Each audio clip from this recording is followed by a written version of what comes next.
Hello friends, example 91 में आपका स्वागत है दोस्तों। चलिए आज हम लोग लुसेंट का पार्ट 8 का वीडियो बना रहे हैं दोस्तों। इसके बाद दो पार्ट और आएगा दोस्तों, 2 या 3 पार्ट। उसके बाद दोस्तों आपका प्राचीन भारत लुसेंट का कंप्लीट हो जाएगा दोस्तों।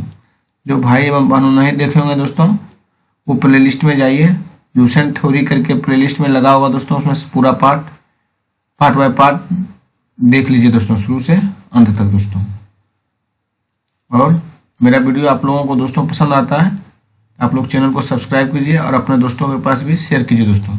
लाइक और कमेंट करना नहीं भूलिए दोस्तों, और टेलीग्राम चैनल से जुड़ना भी नहीं भूलिए दोस्तों। एग्जाम्पल 91 आप लोग टेलीग्राम में जाके सर्च मारिएगा और उसमें ज्वाइन हो जाइएगा दोस्तों, जिसमें अच्छे अच्छे लेवल का क्वेश्चन और बढ़िया लेवल का बीपीएससी हुआ, आस्था आईएएस का, दृष्टि आईएएस हुआ, ये सब का टेस्ट सीरीज सेंड किया जाता है दोस्तों, जो हम बनाते हैं दोस्तों। चलिए दोस्तों स्टार्ट करते हैं।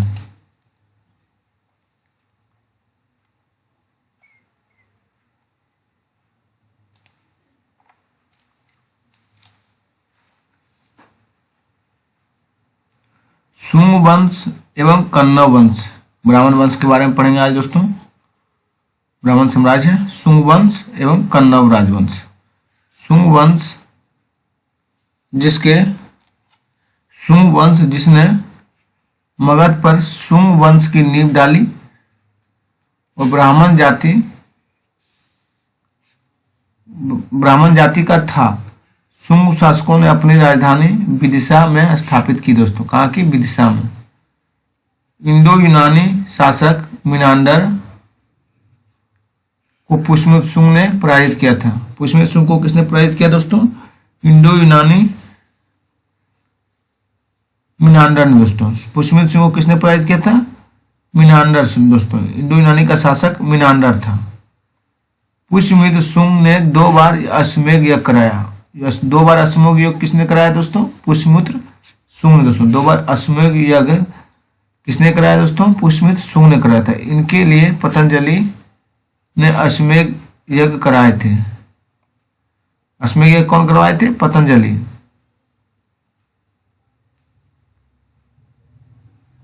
भरहुत स्तूप का निर्माण पुष्यमित्र शुंग ने करवाया था दोस्तों। भरहुत स्तूप का निर्माण किसने कराया दोस्तों? पुष्यमित्र शुंग ने। शुंग वंश का अंतिम शासक कौन था दोस्तों? देवभूति था। शुंग वंश का अंतिम शासक कौन था दोस्तों? देवभूति था। इसकी हत्या 73 ईसा पूर्व में वासुदेव ने कर दी और मगध की गद्दी पर कन्नव वंश की स्थापना की दोस्तों। कन्नव वंश का अंतिम राजा कौन था दोस्तों? सुशर्मा था। कन्नव वंश का अंतिम राजा कौन सा दोस्तों? सुशर्मा था।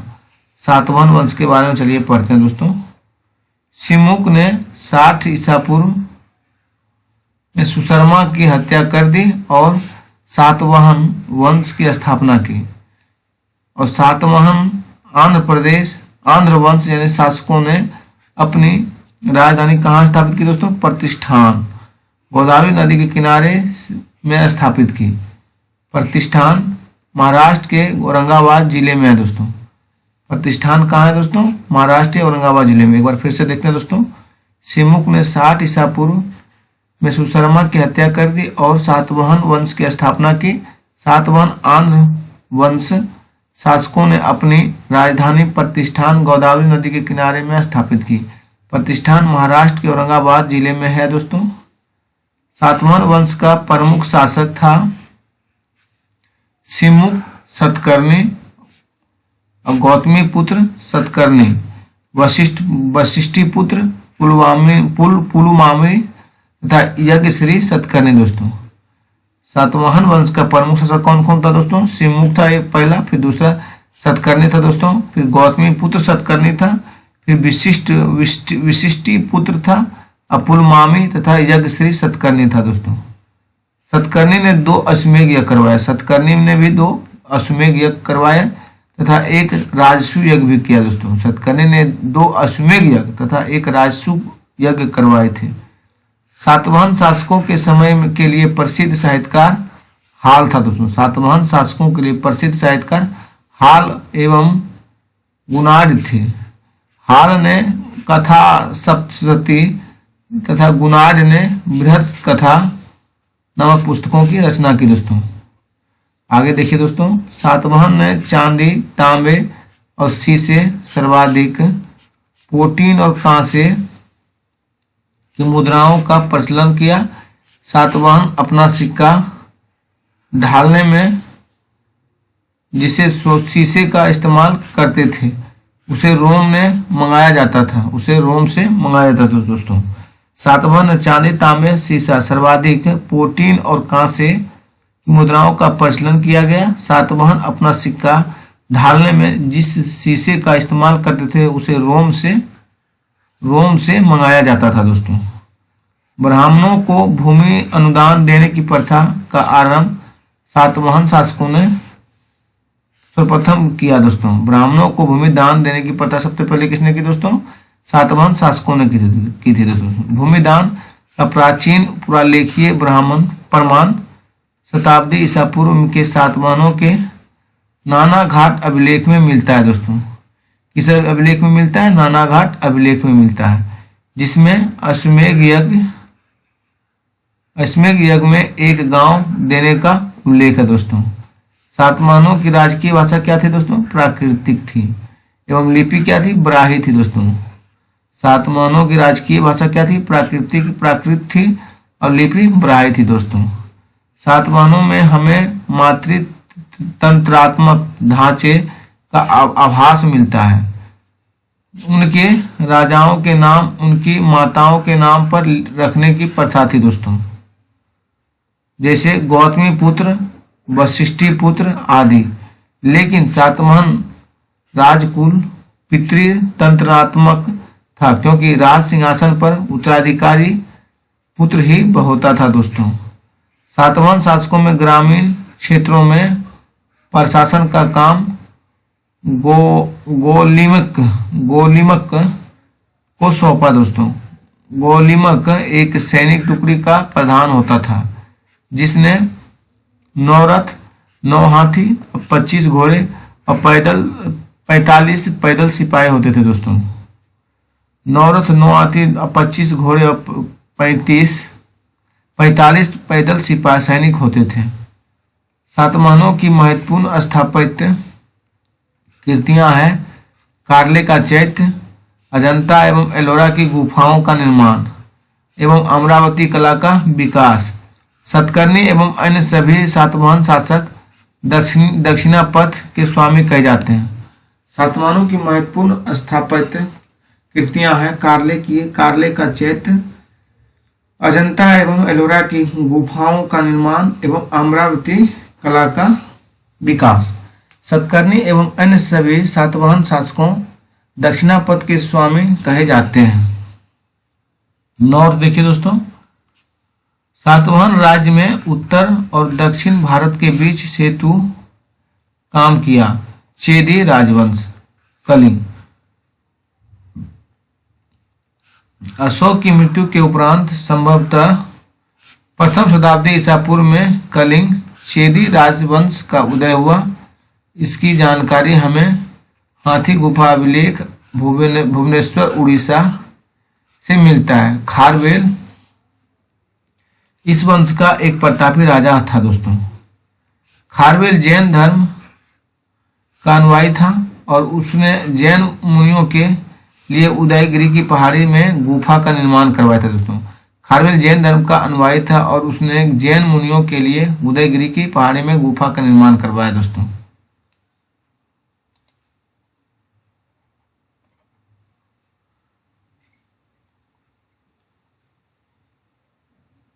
चलिए दोस्तों, नेक्स्ट टॉपिक, भारत के यमन राज्य। कौन आएगा दोस्तों? भारत के यमन राज्य। भारत पर आक्रमण करने वाला विदेशी आक्रमणकारी का क्रम दोस्तों हिंद यूनानी, शक, पहलव, कुषाण था दोस्तों। फिर से एक बार देखिए, भारत पर आक्रमण करने वाले विदेशी आक्रमणकारियों का क्रम है दोस्तों हिंद यूनानी, फिर शक, फिर सा दोस्तों पहलव, फिर कुषाण थे दोस्तों। सेल्यूकस के द्वारा स्थापित पश्चिमी और मध्य एशिया के बिना विशाल साम्राज्य को इसके उत्तराधिकारी एंटियोकस प्रथम ने अक्षुण्ण बनाए रखा। एंटियोकस द्वितीय के शासनकाल में विद्रोह के फलस्वरूप उसके अनेक प्रांत स्वतंत्र हो गए। बैक्ट्रिया के विद्रोह का नेतृत्व डायोडोटस प्रथम ने किया था। बैक्ट्रिया के विद्रोह का नेतृत्व किसने किया दोस्तों? डियोडोटस प्रथम ने किया था दोस्तों। बैक्ट्रिया पर डियोडोटस प्रथम के साथ इन राजाओं को क्रमशः शासन किया। डियोडोटस द्वितीय, यूथिडेमस, डेमेट्रियस और मिनांडर, यूक्रेटाइड्स, एंटीआल्किड्स तथा हर्मिक्स थे दोस्तों। भारत पर सबसे पहले आक्रमण बैक्ट्रिया के शासक डेमेट्रियस ने किया था। इसने 190 ईसा पूर्व में भारत पर आक्रमण किया और अफगानिस्तान, पंजाब और सिंध के बहुत बड़े भाग पर अधिकार कर लिया। इनके साथ इसने साकल को अपनी राजधानी बनाई। इसे ही हिंद यूनानी या बैक्ट्रियाई यूनानी कहा जाता है। हिंद यूनानी शासकों में सबसे अधिक विख्यात मिनांडर 165 से 145 ईसा पूर्व हुआ दोस्तों। इसकी राजधानी साकल थी। कहाँ थी? साकल दोस्तों, आधुनिक सियालकोट। शिक्षा का प्रमुख केंद्र था दोस्तों। मिनांडर ने नागसेन, नागार्जुन से बौद्ध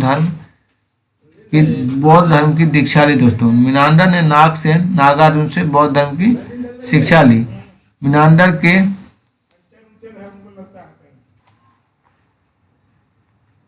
मिनांडर के प्रश्न एवं नागसेन द्वारा दिए गए उत्तर एवं पुस्तक के रूप में संग्रहित है, जिसका नाम मलिंद पनो अर्थात मलिंद प्रश्न है दोस्तों। मिनांडर के प्रश्न एवं नागसेन द्वारा दिए गए उत्तर एक पुस्तक के रूप में संग्रहित है, जिसका नाम मलिंद पनो अर्थात मलिंद के प्रश्न यानी मलिंद प्रश्न है दोस्तों। हिंद यूनानी भारत के पहले शासक हुए, जिनके जारी किए गए सिक्के के बारे में निश्चित रूप से कहा जा सकता है कि सिक्के किन राजाओं के हैं। भारत में सबसे पहले हिंद यूनानी ने सोने के सिक्के जारी किए। हिंद यूनानी शासकों ने भारत के पश्चिमोत्तर सीमा प्रांत में यूनान की प्राचीन कला चलाई, जिसे हेलेनिस्टिक आर्ट कहते हैं। भारत में गंधार कला इसका उत्तम उदाहरण है दोस्तों। यूनानियों ने पर्दे का प्रचलन आरंभ कर भारतीय नाट्य कला के विकास में योगदान किया। चूंकि पर्दा यूनानियों का ही देन है। यूनानियों ने पर्दे का प्रचलन आरंभ कर भारतीय नाट्य कला के विकास में योगदान किया। चूंकि पर्दा यूनानियों की देन था, इसलिए यह यवनिका के नाम से प्रसिद्ध है दोस्तों। शक राजा के पढ़ते हैं। यूनानियों के बाद शक आए। शकों की 5 शाखाएं थी और हर शाखा की राजधानी भारत और अफगानिस्तान में अलग अलग भागों में थी। पहली शाखा में अफगानिस्तान, दूसरी शाखा में पंजाब, राजधानी तक्षशिला, तीसरी शाखा में मथुरा, चौथी शाखा में दोस्तों पश्चिमी भारत था एवं 5वीं शाखा में ऊपरी ढक्कन पर प्रभुत्व स्थापित किया। प्रथम शक राजा मौ था। प्रथम शक राजा कौन था दोस्तों? मौ था। शक मूलतः मध्य एशिया के निवासी थे और चारागाह की खोज में भारत आए थे। शक किस खोज में आए थे? चारागाह की खोज में भारत आए थे दोस्तों। 58 ईसा पूर्व में उज्जैन के एक स्थानीय राजा ने शकों को पराजित करके बाहर खदेड़ दिया और विक्रमादित्य की उपाधि धारण की दोस्तों। 58 ईसा पूर्व में उज्जैन में एक स्थानीय राजा ने शकों को पराजित किया करके बाहर खदेड़ दिया और विक्रमादित्य की उपाधि धारण की। शकों पर विजय के उपलक्ष्य में 58 ईसा पूर्व में एक नया संवत विक्रम संवत का आरंभ नाम से प्रारंभ किया दोस्तों। उसी समय विक्रमादित्य एक लोकप्रिय उपाधि बन गई, जिसकी संख्या भारतीय इतिहास में 14 तक पहुंच गए। जिसकी संख्या भारतीय इतिहास में कितना है दोस्तों? 14 विक्रमादित्य पहुंच गए, 14 तक विक्रमादित्य उपाधि संख्या पहुंच गई दोस्तों।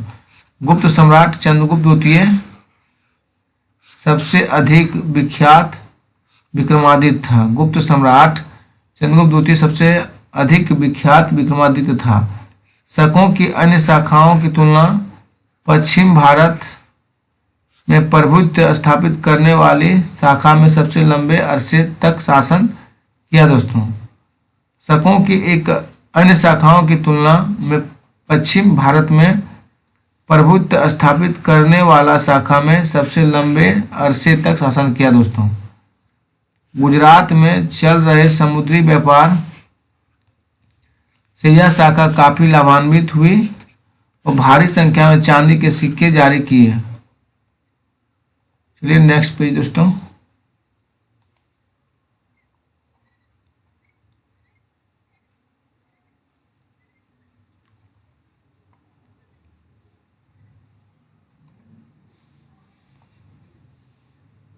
शकों का सबसे प्रतापी शासक कौन था दोस्तों? रुद्रदामन प्रथम था दोस्तों। शकों का सबसे प्रतापी शासक कौन था? रुद्रदामन प्रथम था दोस्तों, जिसका शासन 130 से 150 ईस्वी तक था दोस्तों। गुजरात के बड़े भाग पर था। उसने काठियावाड़ की अर्ध शुष्क सुदर्शन झील, मौर्यों द्वारा निर्मित जीर्णोद्धार किया दोस्तों। रुद्रदामन संस्कृत का बड़ा प्रेमी था दोस्तों। रुद्रदामन क्या था? संस्कृत का बड़ा प्रेमी था। उसने ही सबसे पहले विश्व युद्ध संस्कृत भाषा में लंबा अभिलेख गिरनार अभिलेख जारी किया। इसके पहले के सभी अभिलेख प्राकृतिक भाषा में रचित थे। भारत में शक राजा अपने क्षत्रप कहते थे। भारत में शक राजा अपने को क्या कहते थे दोस्तों? क्षत्रप कहते थे। पार्थियाई या पहलव, पार्थियाई या पहलव दोस्तों। पश्चिमोत्तर भारत में शकों के आधिपत्य के बाद पार्थियाई लोगों का आधिपत्य हुआ। सबसे प्रसिद्ध पार्थियाई राजा गोडोफर्निस था। इसी के शासन काल में सेंट थॉमस ईसाई धर्म का प्रचार करने के लिए भारत आया था। नोट में देखिए दोस्तों, पार्थियाई लोग का मूल स्थान ईरान है दोस्तों। कहाँ है? ईरान है।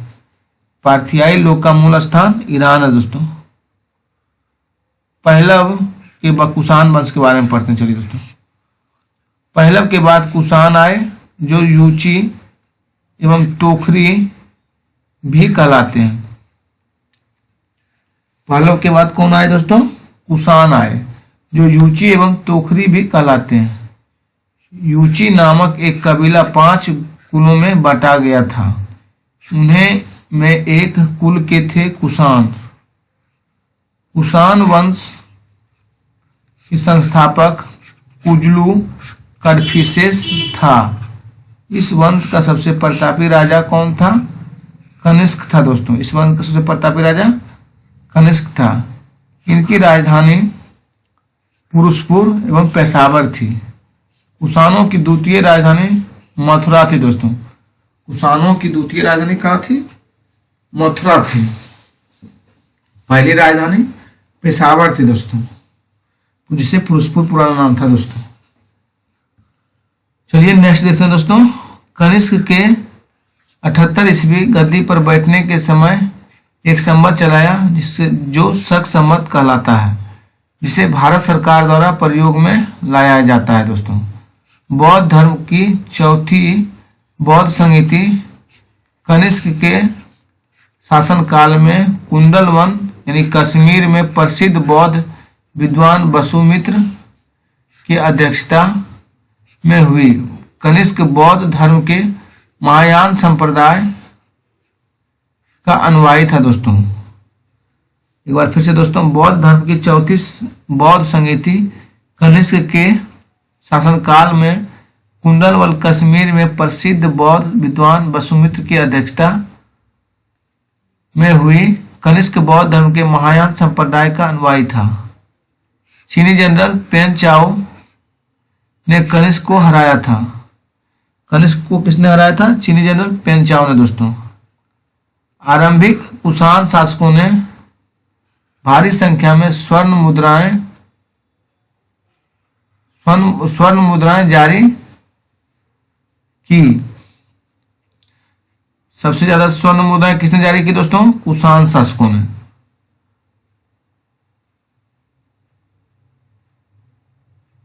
और सबसे पहले सोने के सिक्के हिंदू रानी ने चलाए थे दोस्तों।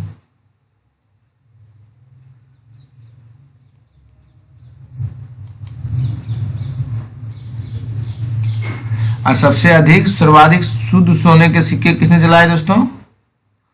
भारी संख्या में स्वर्ण मुद्राएं कुषाण वंश चलाए थे। और सबसे पहले मतलब सबसे प्रथम में हिंदुनाई और सब सर्वाधिक कुषाण दोस्तों। और कुषाणों ने सोने के सर्वाधिक शुद्ध सिक्के जारी किए। कुषाणों ने उत्तरी एवं उत्तरी पश्चिमी भारत में सर्वाधिक संख्या में तांबे के सिक्के को जारी किया। कनिष्क का राजवैद्य आयुर्वेद का विख्यात विद्वान चरक था दोस्तों। कनिष्क का राजवैद्य आयुर्वेद का विख्यात विद्वान चरक था, जिसने चरक संहिता की रचना की, जो भारतीय चिकित्सा शास्त्र का विश्वकोश कहलाता है। जो भारतीय चिकित्सा शास्त्र क्या कहलाता है दोस्तों? विश्वकोश। महाविभाष सूत्र के रचनाकार वसुमित्र था। इसे ही बौद्ध धर्म का विश्वकोश कहा जाता है दोस्तों। कनिष्क के राज कवि अश्वघोष ने बौद्धों के रामायण यानी बुद्ध चरित्र की रचना की। वसुमित्र पार्श्व नागार्जुन महाचेत और संरक्षक भी कनिष्क के दरबार की विभूति थे।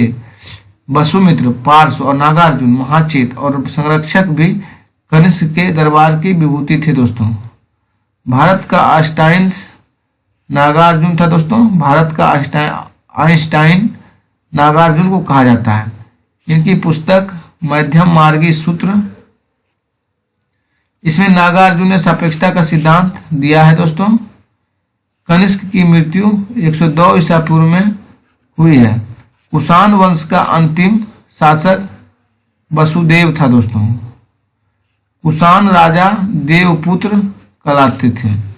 यह उपाधि कुषाणों ने चीनियों से ली। गंधार से ली व मथुरा से ली का विकास कनिष्क के शासनकाल में हुआ था। मथुरा संग्रहालय कुषाण कालीन मूर्तियों का संग्रह अधिक मात्रा में है दोस्तों। गंधार कला के लिए तक्षशिला प्रसिद्ध है। गंधार के लिए कौन प्रसिद्ध है दोस्तों? तक्षशिला। रेशम मार्ग पर नियंत्रण कर रखने वाले शासकों में सबसे प्रसिद्ध कुषाण था दोस्तों। रेशम मार्ग पर नियंत्रण करने वाला सबसे प्रसिद्ध कुषाण वंश थे। कुषाण साम्राज्य में मार्गों पर सुरक्षा का प्रबंध था। रेशम मार्ग का आरंभ कनिष्क ने कराया था। रेशम मार्ग पर नियंत्रण रखने वाले शासकों में सबसे प्रसिद्ध कुषाण थे। कुषाण साम्राज्य में मार्गों पर सुरक्षा का प्रबंध था। रेशम मार्ग का आरंभ कनिष्क ने करवाया था। रेशम मार्ग बनाने की तकनीक का आविष्कार सबसे पहले चीन में हुआ। रेशम बनाने की तकनीकी का आविष्कार सबसे पहले कहाँ हुआ दोस्तों? चीन में हुआ था। मथुरा यानी साटक नामक विशेष प्रकार के वस्त्र का निर्माण केंद्र था दोस्तों मथुरा। कुषाण काल में सबसे अधिक विकास वास्तुकला का क्षेत्र में हुआ था दोस्तों। कुषाण काल में सबसे अधिक विकास वास्तुकला के क्षेत्र में हुआ। इसी काल में बुद्ध की खड़ी प्रतिमा का निर्माण है। बुद्ध की खड़ी प्रतिमा का निर्माण किस काल में हुआ दोस्तों? कुषाण काल में। चलिए नेक्स्ट टॉपिक दोस्तों।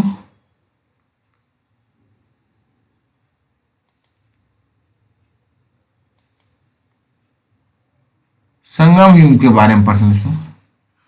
टॉपिक है 20 दोस्तों, संगम युग के बारे में। ऐतिहासिक युग के प्रारंभ में दक्षिण भारत का क्रमबद्ध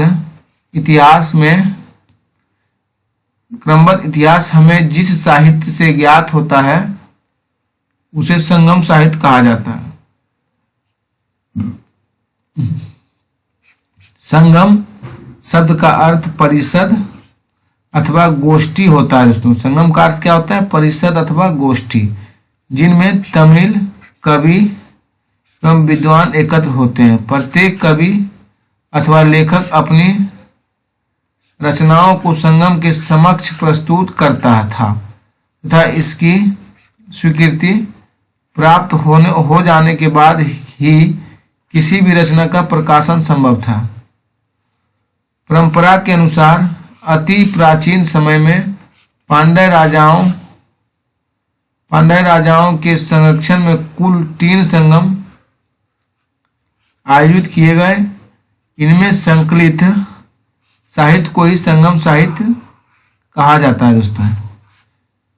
परंपरा के अनुसार अति प्राचीन समय में पांड्य राजाओं के संरक्षण में कुल 3 संगम आयोजित किए गए।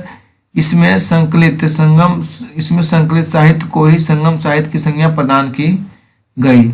उपलब्ध संगम साहित्य का विभाजन 3 भागों में किया गया: पथु पत्तु, इथु थोके तथा पादीनेन कली कनकु। तिरुवल्लपुरम कृत कुराल तमिल साहित्य का एक आधारभूत ग्रंथ बताया गया है। इसके विषय में त्रिवर्ग आचार शास्त्र, राजनीतिक, आर्थिक जीवन एवं प्रणय से संबंधित है दोस्तों। स्थान, अध्यक्ष और संकलित महत्वपूर्ण ग्रंथ। प्रथम संगम स्थान मदुरा, समुद्र में विलीन 4440 वर्ष पूर्व दोस्तों। अध्यक्ष कौन थे? अगस्त। संकलित महत्वपूर्ण ग्रंथ अक्टियन, परिपदाल, मधुनारे, मुदुकुरुकु तथा कलारी आविरे। कोई भी इन्हें उपलब्ध नहीं है। दूसरा संगम कपाटपुरम, स्थान 3700 वर्ष पूर्व दोस्तों। अलेवई, समुद्र में विलीन। अगस्त तुलक्कापियम, तमिल व्याकरण रचनाकार तुलक्कापिया थे दोस्तों। तीसरा संगम मदुरा था दोस्तों। तीसरा संगम कहाँ था? मदुरा स्थान, 1850 ईसा पूर्व में दोस्तों।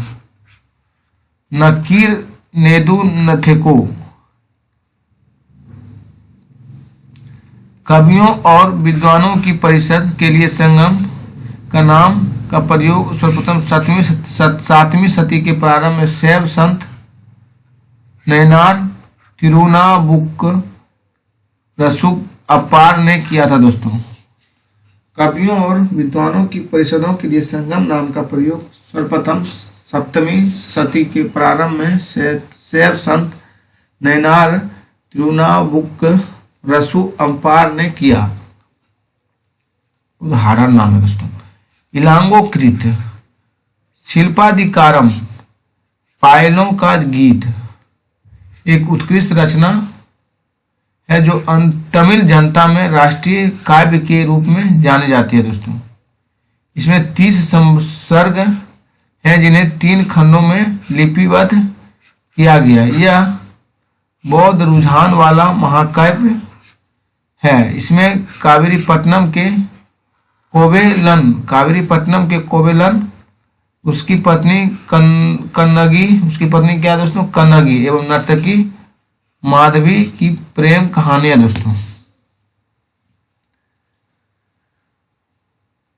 आगे देखिए दोस्तों। मदुरा के बौद्ध धर्मावलंबी व्यापारी शीतलेशनार ने मणिमेकले की रचना की। इसने 30 सर्गों के अतिरिक्त एक प्रस्तावना भी है। इसमें जैन प्रभाव है। इसमें राजकुमार उदय कुमारन एवं मणिमेकले, कोलवन एवं नर्तकी माधवी की पुत्री की प्रेम कहानी है दोस्तों। इस ग्रंथ की कहानी दार्शनिक एवं शास्त्रार्थ संबंधी बातों के लिए बनाई गई है दोस्तों। इसका महत्व मुख्यतः धार्मिक है। नीलकंठ शास्त्री के अनुसार यह बौद्ध लेखक दंडीनाथ ने 5वीं सदी की कीर्ति न्याय प्रदेश पर आधारित है दोस्तों। जीवक चिंतामणि, अगला पॉइंट देखिए दोस्तों, जीवक चिंतामणि संगम काल के बहुत बाद की रचना है। इसकी रचना का श्रेय जैन भिक्षु तिरुवक्तम देवर को दिया जाता है। कहा जाता है कि तिरुतक्कम देवर पहले चोल राजकुमार था जो बाद में जैन भिक्षु बन गए। तोल्काप्पियम तमिल व्याकरण है। तोल्काप्पियम क्या है दोस्तों? तमिल का व्याकरण है। 5वीं सदी के बाद बहुत सी प्रसिद्ध तमिल रचनाएं नैतिक और दार्शनिक उद्देश्यों से लिखी गई। इनमें तिरुवल्लुवार की तिरुकुरल सबसे प्रसिद्ध है। राम कथा के अनेक तमिल संस्करण हैं, जिनमें सबसे प्रसिद्ध कंबन की इरामावतारम है दोस्तों। संगम साहित्य के काव्य को 2 श्रेणियों में बांटा गया है, अकम और पुरम में बांटा गया। अकम काव्यों का मूल विषय प्रेम प्रसंग है, जबकि पुरम काव्यों का विषय युद्ध है। संगम साहित्य में हमें तमिल प्रदेश में 3 राज्यों चोल, चेर तथा पांड्य का विवरण प्राप्त होता है। उत्तर पूर्व में चोल, दक्षिण पश्चिम में चेर और दक्षिण पूर्व में दोस्तों पांड्य राज स्थित है। थैंक यू दोस्तों। वीडियो को यहीं स्टॉप करते हैं दोस्तों। इसका अगला पार्ट आगे आएगा दोस्तों। 30 मिनट से पार हो रहा है दोस्तों। आप लोगों को अगर वीडियो पसंद आता है दोस्तों तो शेयर कीजिए, कमेंट कीजिए और अपने दोस्तों के पास भी शेयर कीजिए और चैनल को सब्सक्राइब भी कीजिए दोस्तों। चैनल को सब्सक्राइब करना नहीं भूलिए दोस्तों, जिससे हमें मोटिवेशन प्राप्त होगा और हम आपके लिए वीडियो यूं ही बनाते रहेंगे दोस्तों। थैंक यू दोस्तों। स्टॉप करते हैं वीडियो।